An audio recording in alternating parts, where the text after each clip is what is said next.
Bienvenidos a Crónicas de Horror. La información que escucharán a continuación fue tomada de relatos de la vida real. Se recomienda discreción.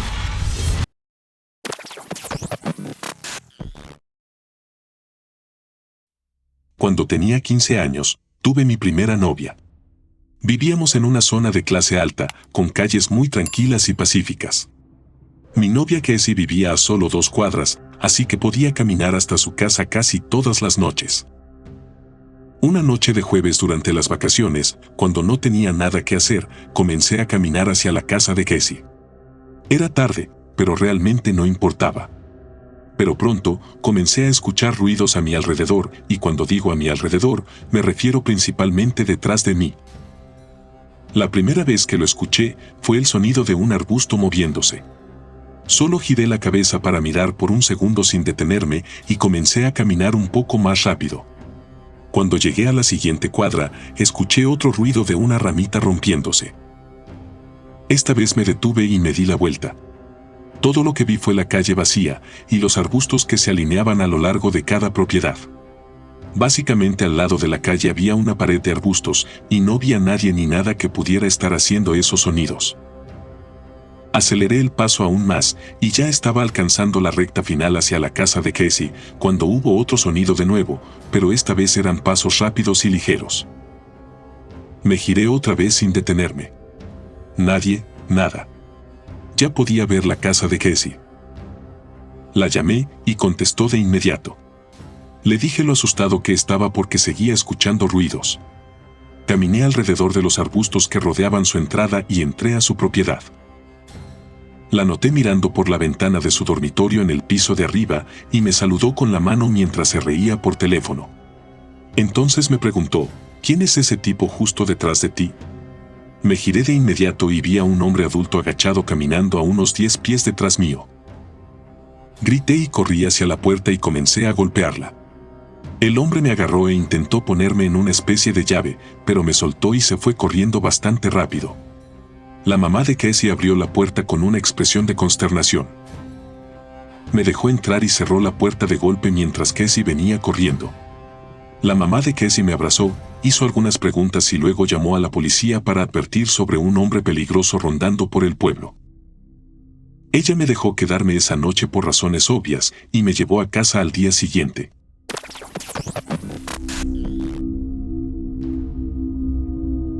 Era una noche peligrosamente tormentosa.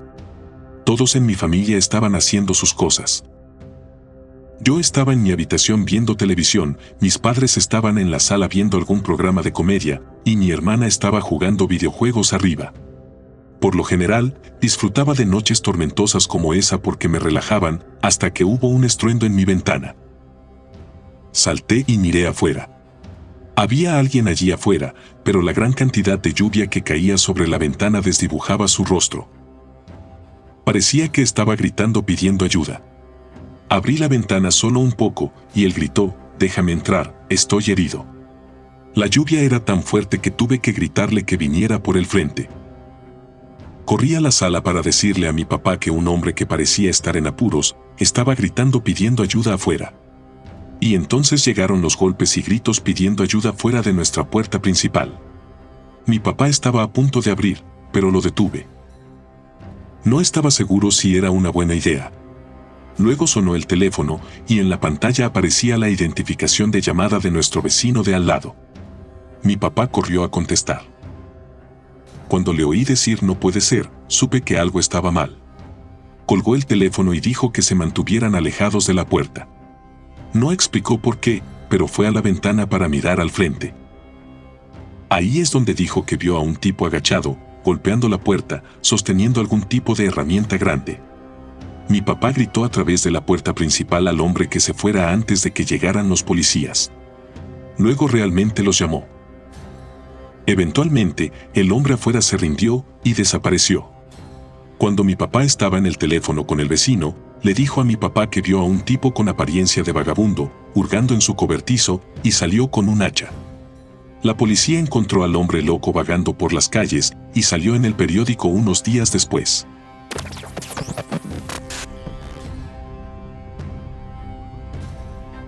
Una noche cuando era un niño muy pequeño, estaba en la sala viendo mi caricatura favorita.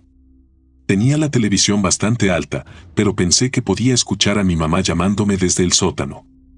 Le respondí, pero ella no respondió, y que supuse que no me escuchó. La escuché llamarme de nuevo, así que bajé al sótano. Las luces estaban apagadas, así que a mitad de camino la llamé. Ella no respondió. No sabía desde dónde podría estar llamándome, pero una cosa era segura, no estaba en el sótano. Comencé a subir las escaleras de nuevo, pero antes de llegar al último escalón, escuché la voz de mi mamá otra vez desde el sótano llamándome. Miré hacia abajo en la oscuridad total. Corrí de vuelta a la cima de las escaleras, encendí las luces y caminé hacia abajo, mirando hacia el sótano. No vi a mi mamá en ningún lado, y de repente sentí una gran oleada de horror. Corrí escaleras arriba prácticamente llorando. Ella vino corriendo desde arriba y le lloré que algo me estaba llamando desde el sótano y que sonaba exactamente como ella. Ella me juró que no me había llamado. Bajó al sótano para revisar y hacerme sentir mejor, pero estoy seguro de que no me creyó. ¿Por qué lo haría? Era un niño pequeño, pero aún sé lo que escuché.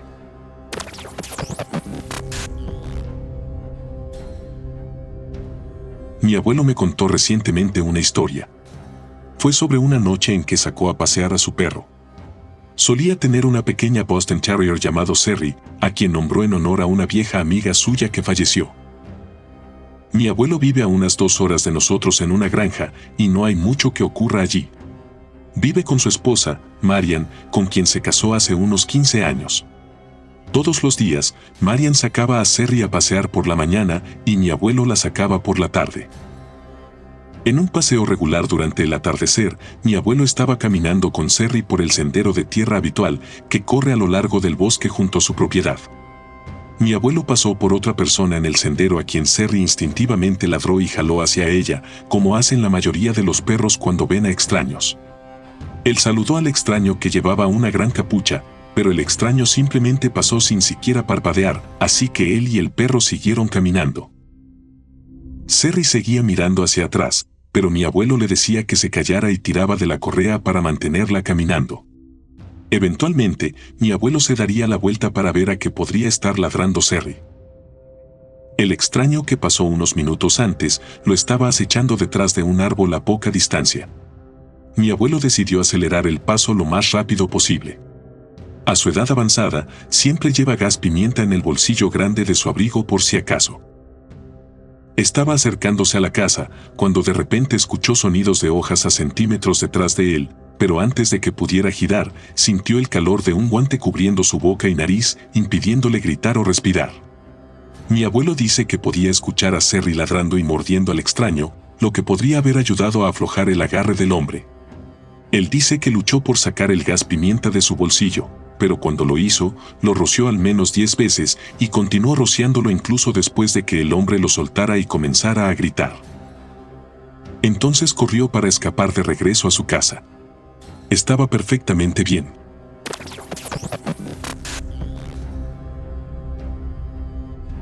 Crecí en California los primeros 14 años de mi vida. Nuestro vecindario no era el mejor, principalmente porque era una zona en la que se sabía que residían los Crips. Si no lo sabes, los Crips son miembros de una de las pandillas callejeras más grandes de Los Ángeles. Mi mejor amigo, a quien siempre llamaba Stevie D, vivía a 2 casas de la mía. Claro que teníamos otros amigos, pero a menudo salíamos solo él y yo, y generalmente, montábamos nuestras bicicletas por la ciudad o jugábamos videojuegos, cosas básicas de niños. Cuando teníamos 12 años, una noche estábamos paseando en bicicleta por el vecindario y decidimos visitar una casa abandonada muy conocida. Había estado deshabitada durante muchos años porque nadie quería comprarla por alguna razón.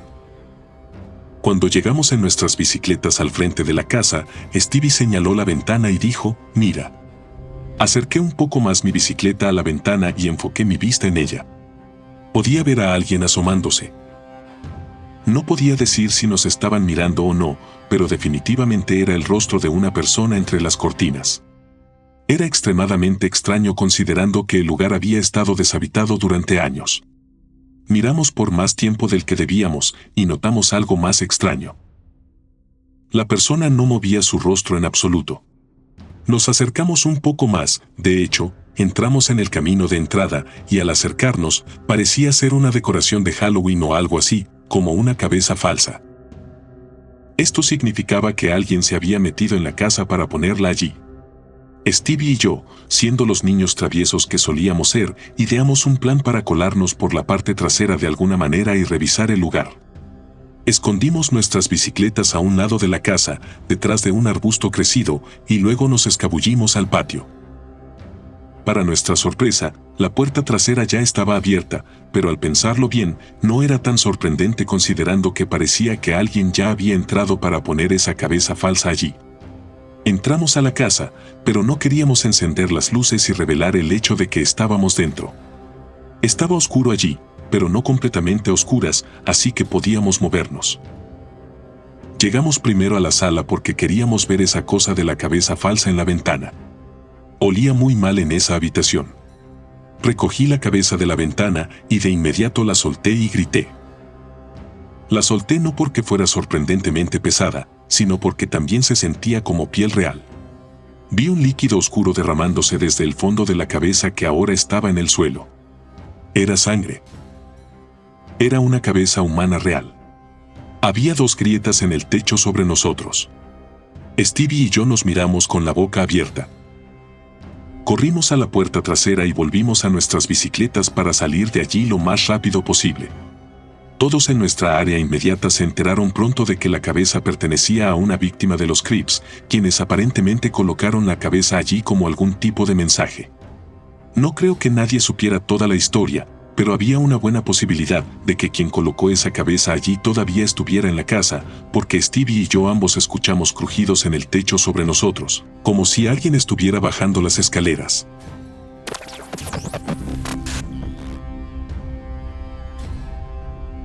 El año pasado, un hombre llegó a la puerta de mi casa alrededor de las 9 de la noche y tocó, así que llamé a mi mamá y ella salió a ver quién era.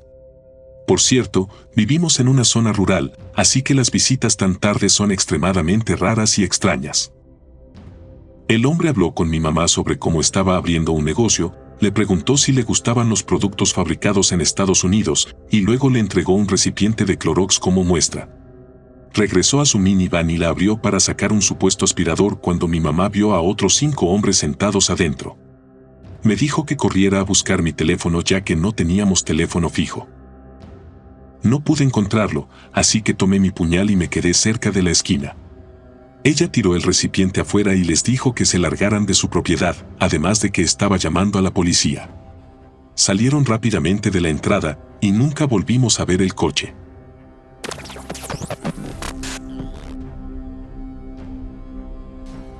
Siempre he sido una persona de deportes extremos desde que era pequeño. Escalada en montaña, paracaídas, buceo y un ávido esquiador.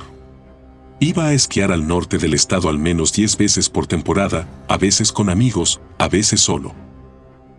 Mi amigo, a quien llamaré Q, accedió a ir al norte del estado y acampar conmigo para que pudiéramos hacer esquí fuera de pista, que es básicamente esquiar en áreas no señalizadas o sin patrullaje, fuera de los límites de una estación de esquí. Fueron 3 horas de viaje en coche, y luego una cantidad considerable de manejo todoterreno para llegar a donde estaban las colinas. Aparqué mi camioneta en la base de una zona llena de colinas decentes, pero también me detuve allí porque no podía conducir mucho más lejos, dado que había demasiados árboles.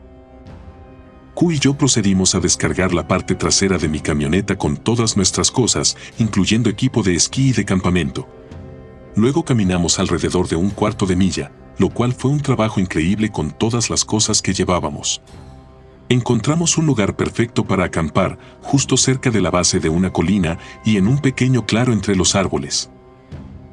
Montar la tienda y descargar nuestros sacos de dormir y equipo y demás fue la primera prioridad.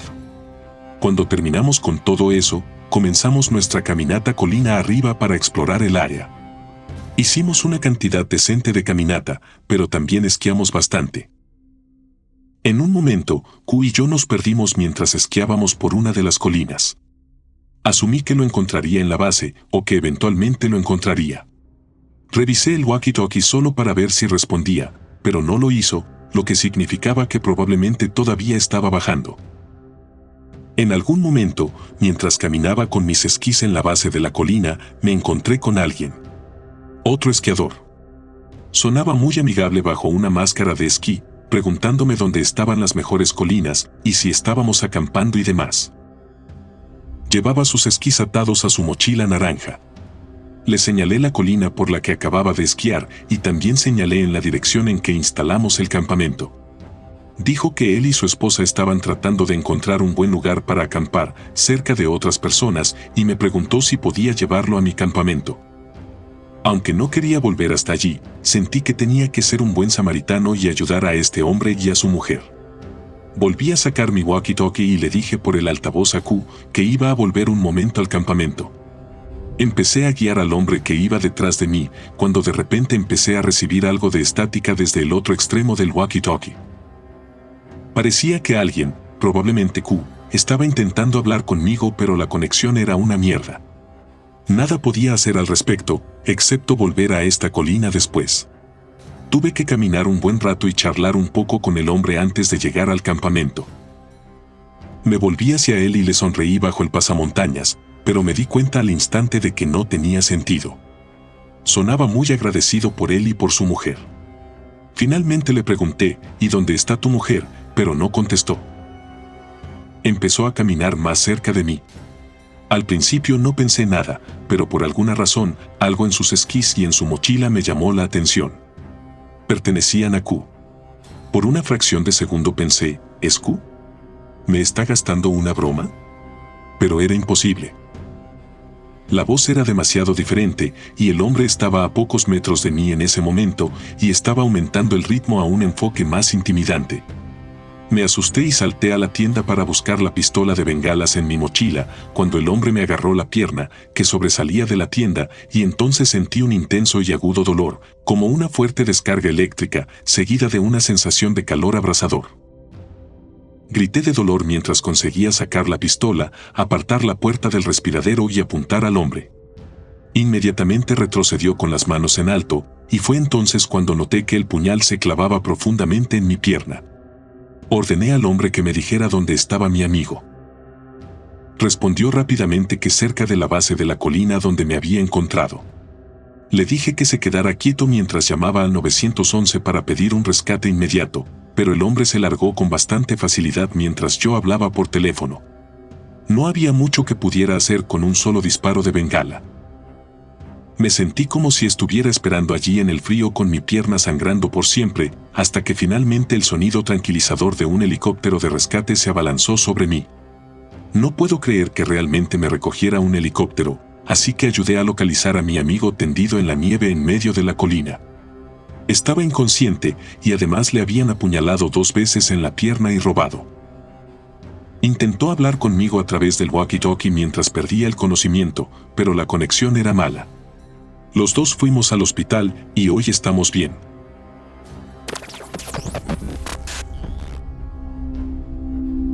Yo vivía en una pequeña ciudad universitaria y mi complejo de apartamentos estaba a poca distancia de los bares del centro. Una noche entre semana salí al porche para fumar un cigarrillo. Me había levantado tarde para estudiar. Me llevé el libro de texto y me tumbé en las escaleras mientras fumaba. Una chica a la que no conocía, pero que vivía en el piso de arriba, llegó a casa desde el centro. Venía sola y por su forma de andar se notaba que había bebido. Entró en su apartamento y apenas cerró la puerta cuando un tipo, salido de la nada, llamó a su puerta. Ella abrió y me di cuenta de que él se presentó, lo cual era raro porque eran como las 2:30 de la mañana.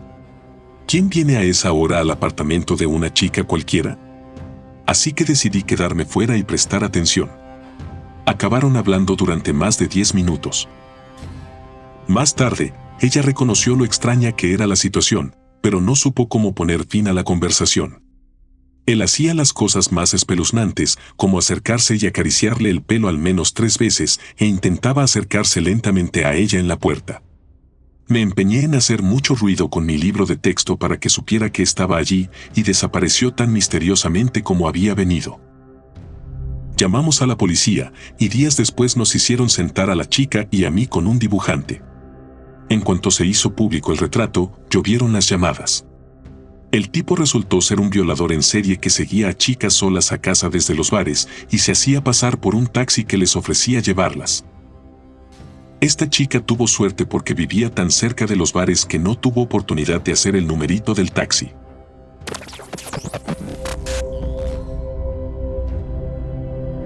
Solo he utilizado Craigslist una vez en mi vida, y la única vez que lo hice me quedé con un sabor de boca muy agrio. He aquí por qué. El tipo puso un anuncio de una mesa de ping pong que yo quería comprar, y fijamos una hora para que yo fuera a recogerla esa noche. Tuve que quitar los asientos traseros de mi camioneta para que me cupiera la cosa. Aparqué delante de la casa del tipo y le mandé un mensaje diciendo que ya estaba aquí. Vi la puerta abierta, así que me bajé y caminé a toda velocidad hasta la puerta para saludarle. Fui a darle la mano, pero creo que no me vio el brazo, así que después de unos segundos incómodos volví a bajarla. Me dijo con su voz de fumador que le siguiera al sótano. Toda la casa desprendía un olor distinto, no exactamente malo o preocupante, sino algodonoso y ahumado. Llegamos al sótano y allí estaba la mesa de ping pong, justo en medio de la habitación. De repente dijo, «Oh, diablos, tengo que encontrar las palas». Así que subió corriendo las escaleras y me dijo que esperara allí. Esperé un rato allí abajo, suponiendo que había extraviado las palas y le estaba costando encontrarlas. Empecé a husmear un poco en su sótano, mirando sus fotos y demás. Era raro, tenía fotos enmarcadas sobre los muebles, pero todas eran de él solo, sin familiares. Había una en la que al menos estaba con un perro, pero eso era todo. Pasaron unos 10 minutos y yo seguía esperando ahí abajo, así que empecé a curiosear aún más. En su sótano había un lavadero que empecé a observar por alguna razón. Había un cajón en su escritorio que estaba medio abierto. Lo abrí del todo y vi fotos Polaroid antiguas, pero eran horribles y perturbadoras. Todas eran fotos de una chica atada a una silla con la boca tapada con cinta adhesiva. También había carpetas amarillas apiladas en fila junto a las fotos. Estaban etiquetadas de la A a la Z. No me atreví a abrir las carpetas para ver qué había dentro. Saqué el móvil para hacer fotos del contenido del cajón y pensaba enviárselas inmediatamente a mis amigos, pero allí abajo no tenía cobertura. Definitivamente era hora de irse. Volví corriendo a la puerta al final de las escaleras, pero mi pesadilla no hizo más que empeorar al descubrir que la puerta estaba cerrada con llave. Sin embargo, en cuanto intenté abrirla, oí la voz grave del hombre que estaba al otro lado de la puerta. Se disculpaba diciendo que la puerta se había cerrado accidentalmente y que iría a buscar la llave enseguida. No respondí ni una palabra.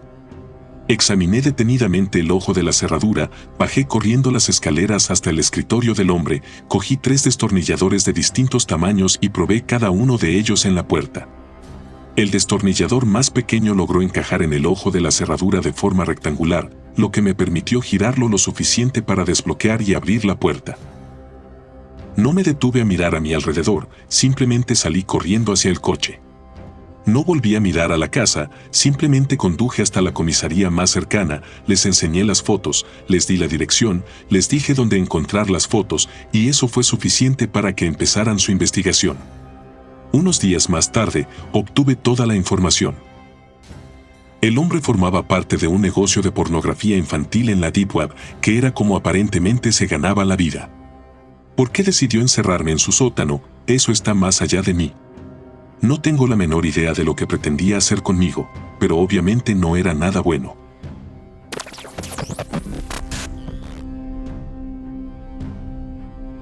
Solía cuidar niños en mi adolescencia. Cuando tenía 14 años, una vez cuidé a un niño de 6 años llamado Cody. Sus padres me dejaron pocas instrucciones, aparte de pedir una pizza para cenar y no dejarle entrar en su habitación.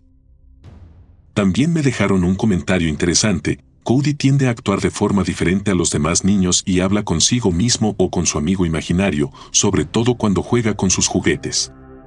Era mediodía y llovía a cántaros. Yo estaba viendo un viejo programa de lucha libre que se emitía en la televisión a principios de la década del 2000. Cody estaba en el suelo jugando con sus juguetes esparcidos por el salón.